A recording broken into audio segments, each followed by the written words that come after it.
overarching and key thing that really binds the group together is the idea of not just playing the game, but changing it for good.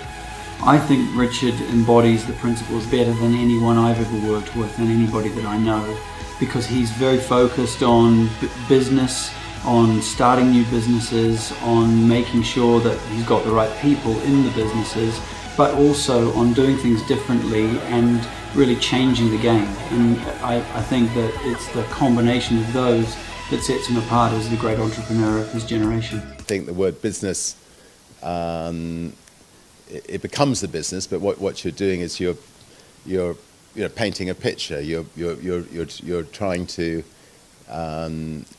create something to make a difference to other people's lives. You have a blank canvas, and you're filling in every little bit of that canvas to get every single little detail right.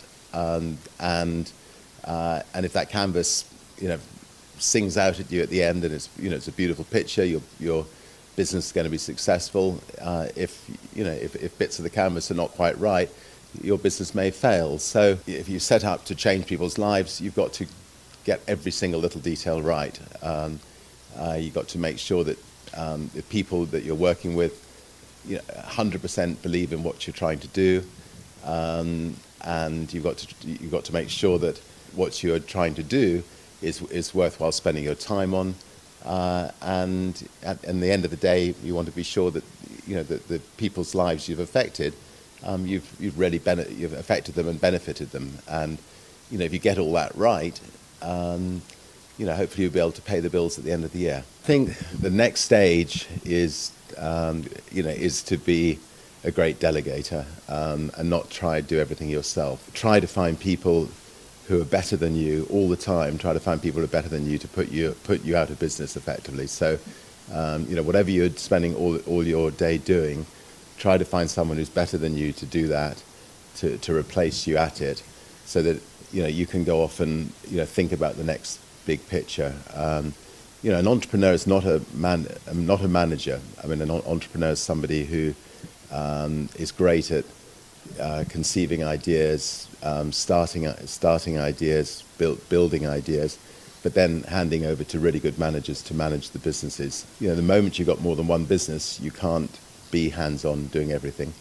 Sir Richard Branson, best known as the founder of the Virgin Group and the guy who's trying to make commercial space travel a reality. He's out with his second autobiography. It's attention-grabbing title, Finding My Virginity. Sir Richard, always nice to see you. Welcome back. I want to get to the book in a second, but we saw images of you not long ago as these storms, these hurricanes roared through the Caribbean and the Virgin Islands. You have a home there on Necker Island. What's the status? There's a very thin dividing line between success and failure when you start a business from scratch. And, if you don't have enough money to pay the bills, you go the wrong side of that dividing line. And if you can somehow get enough money to pay the bills, you stay the right side of that dividing line. I've always been running faster than perhaps I should, and I have great difficulty saying no to things, so keep on taking on new things. And we've just managed to stay the right side of the dividing line over the last 50 years in business. But equally, in those early days, when you're starting a business without any financial backing, it's easy to slip the wrong side. And in fact, most entrepreneurs do slip the wrong side. And the important thing is then just to pick yourself up. And start again, and if it doesn't work at that time, keep going until you do succeed, and not to give up. Yeah, when we launched Virgin Atlantic 30 years ago, the New York Times did a review, and they did some market research, and they said, first of all, with a name like Virgin, it's not going to go the whole way, but secondly that.